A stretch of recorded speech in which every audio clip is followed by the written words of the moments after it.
আলাইকুম ৰহমতুল্লাহি বাৰাকাতুহ। বন্ধু বান্ধৱীসকল, এসপ্তাহ ঘৰত থাকি আহিলোঁ।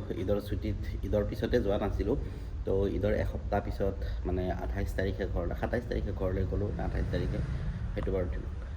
তো আজি আকৌ যোৱাকালি ৰাতি আহি পালোঁ। আহি পাই ৰাতিটো একো কাম কৰিব হোৱা নাই। তো আজি জুম্মাবাৰ, আজি আকৌ এতিয়া ফজৰৰ নামাজ পঢ়ি উঠি অলপ দেৰি হ'ল বাৰু।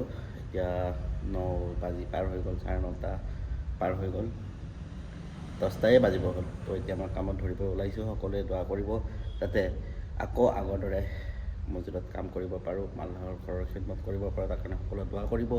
আৰু আপোনালোকে আগুৱাই লৈ যাবচোন চেনেলটো, যিমান পাৰে ছাবস্ক্ৰাইব কৰিব যিসকলে চাই আছে, আৰু সোনকালে যাতে মোৰ চেনেলটো মনিটাইজ হয়, ৱাটচ টাইমটো পূৰা হয়, ভিডিঅ'বিলাক গোটেইবিলাক চাব আৰু শ্বেয়াৰ কৰিব।